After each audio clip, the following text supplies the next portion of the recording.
can use this inner vibration, this inner sound, as a concentration object, to absorb the attention into it and to consciously exclude other sensory input, to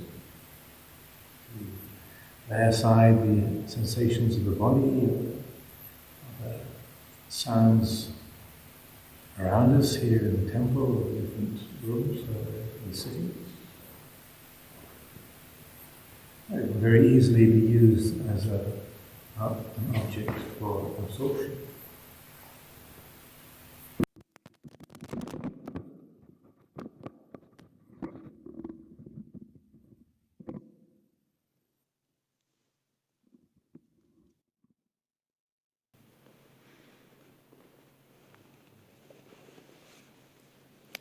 Or it can be used as a support for more open awareness, as a background to be a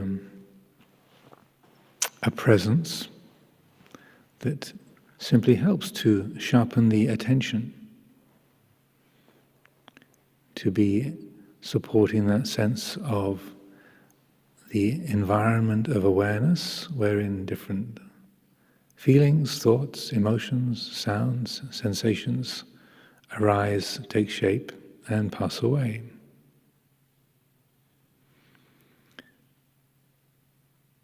Like a backdrop or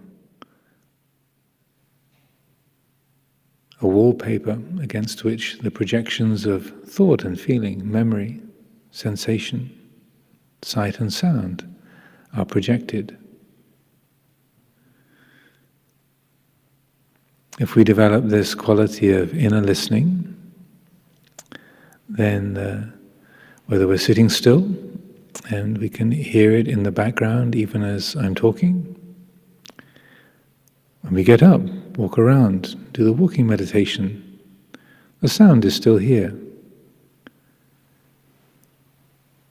We see the sky, the trees, the buildings, we feel the air on our skin, the moisture on the grass, on our toes. The sound is there in the background.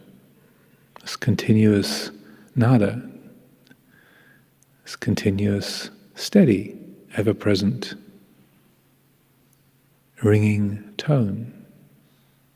It's like a silvery stream of sound as a constant companion.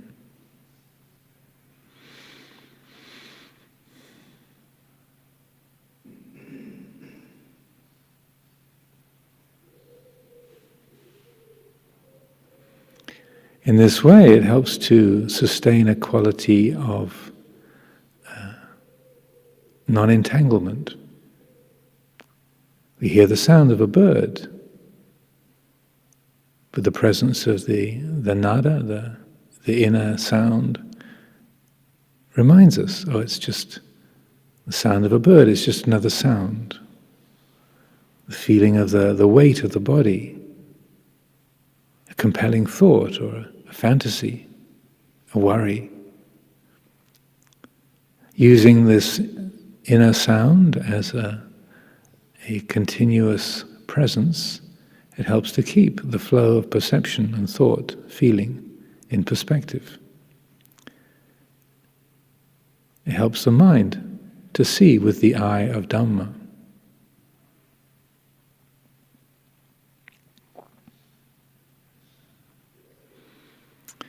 And when we think of the three characteristics,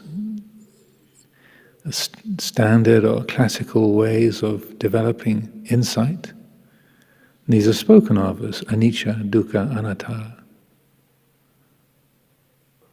Transiency, change, uncertainty is anicca. Things, the world of things, are in a constant state of change, and what they will change into is unknown, uncertain.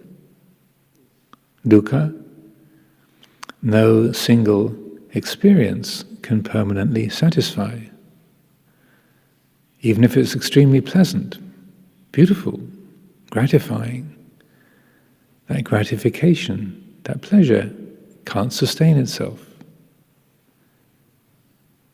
because everything is changing.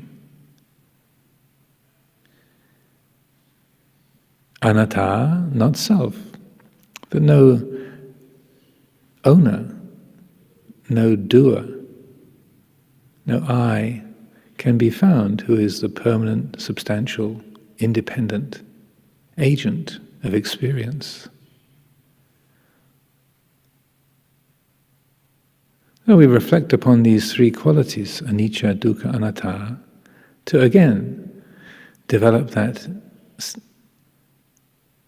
direct sense of knowing the insubstantiality, the emptiness, the dependent nature of all experience.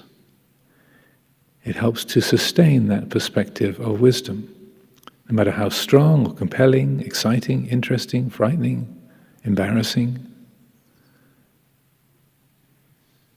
painful or pleasant. These can only be patterns of perception, functioning according to the patterns of nature, arising, taking shape, dissolving.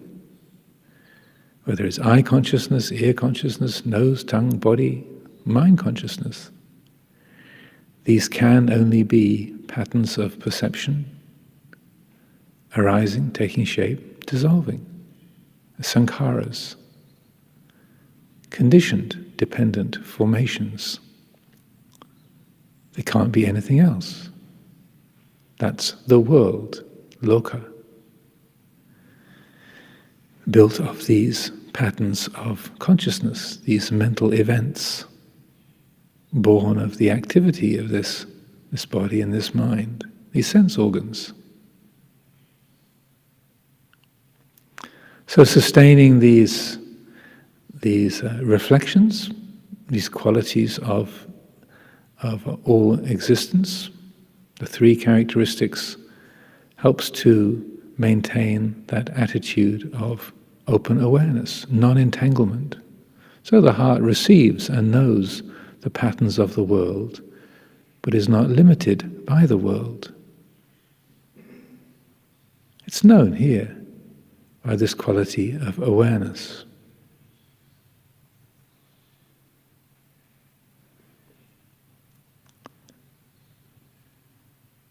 But these three are not the only characteristics of all existent things. In the teachings, the Buddha also points out that all experience is Dhamma titata. Titati is the word meaning to stand, to be established. So all things are established in Dhamma. Their very fabric is Dhamma. It also means the stableness of the Dhamma, that ever-present quality.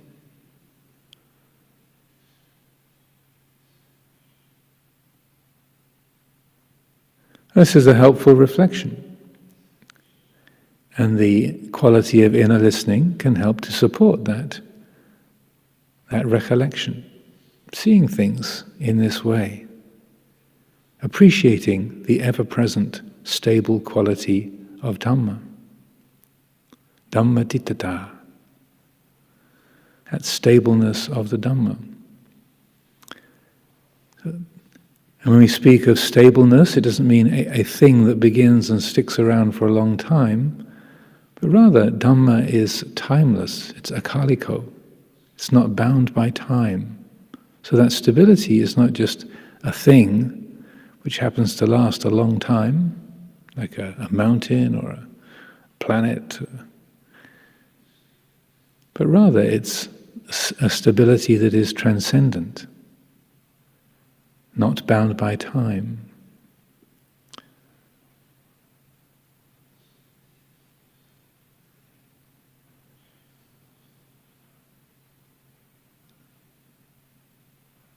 When we develop the inner listening, that quality of the inner sound can also help to evoke that sense, that intuition of stability. The ever-present quality of the nada sound. You never hear it beginning or ending. It's a sense perception. It's a conditioned quality of experience, like other sounds. But the way that it works, its very nature, helps to, say, evoke that intuition of stability, steadiness, the ever-present quality of Dhamma, the timeless quality of Dhamma, always here. As we develop the inner listening, you turn your attention inward, here's the sound. Even as I'm speaking, I'm hearing it in the background as I speak. When the attention is turned to it, here it is. So that evokes very accurately, very perfectly, beautifully, the quality of Dhamma itself. When we turn the attention to it, then we recognize, oh, the Dhamma is here and now, timeless, akaliko. How could it be anywhere else? How could it not be present? But we forget. The mind gets distracted, caught up in like and dislike, responsibility, sleepiness, desire and fear, aversion. So, that distraction makes the mind forget. We forget the presence of the Dhamma. We forget this is the very fabric of mind and body, the very fabric of nature, because the attention is caught in pleasure and pain, memory, imagination, opinion, judging, liking, disliking. So, the mind forgets because of that distraction. Developing the inner listening then can help to counteract that distraction. It can support that steady, constant recognition of the presence of Dhamma. Sanditiko, apparent here and now. Akaliko, timeless. Stable. Dhamma titata. Established in Dhamma, of the fabric of Dhamma. The stableness, the stability of Dhamma. It can't go anywhere else. Can't be lost. It's the very fabric of this body and mind.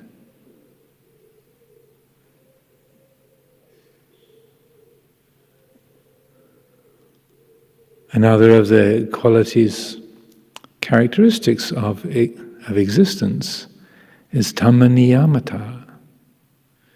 In the same teaching, the Buddha points this out.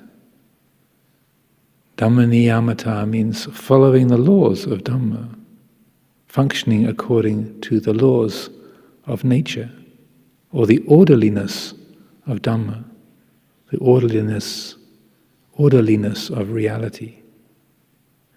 There's a patterned quality to the way things work, to the functioning of nature.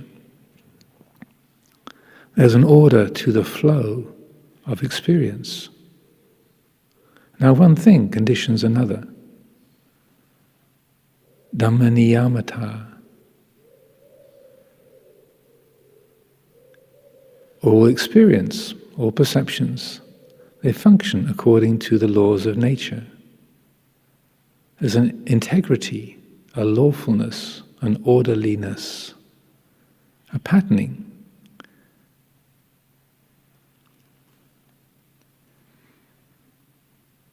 So these are also ways that we can reflect upon the flow of experience, what we like, what we dislike, whether it's coming from inside in our emotions, our ideas, our memories, or from what we call outside, the people around us, the weather, the day and night,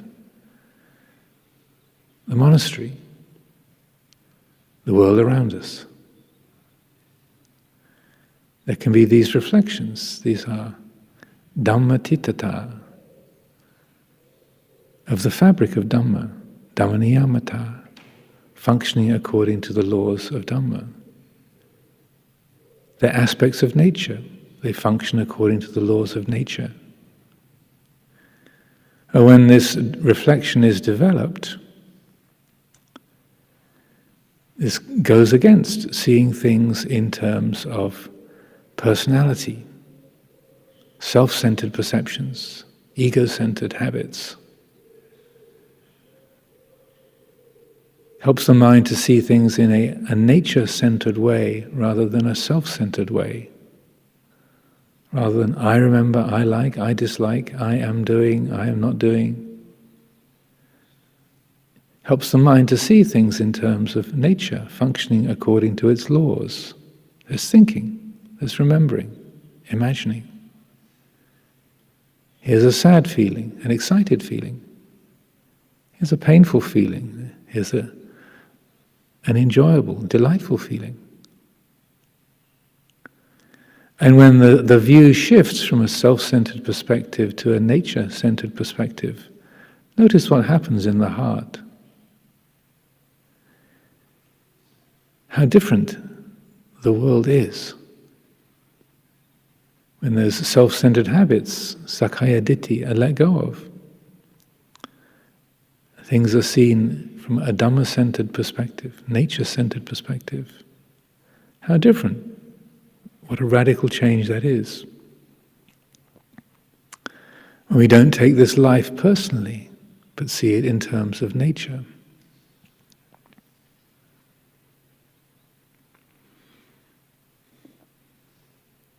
How much more spacious, how much less of a burden or a chore life is. There's an easefulness, a spaciousness, a naturalness. Notice this, explore this, see if it's true. I say these words, but it's up to each one of us to investigate, to find out, is this the case? But in those moments where the self-view is let go of and things are seen in terms of Dhamma, seen in terms of nature, notice that. Allow that to really sink in.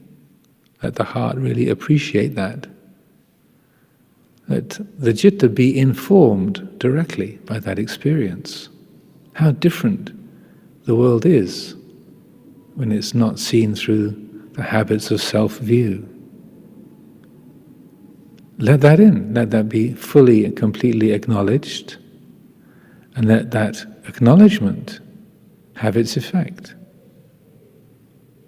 The more completely that's allowed in and fully known, fully appreciated, see how that changes the world. Let that be what guides you.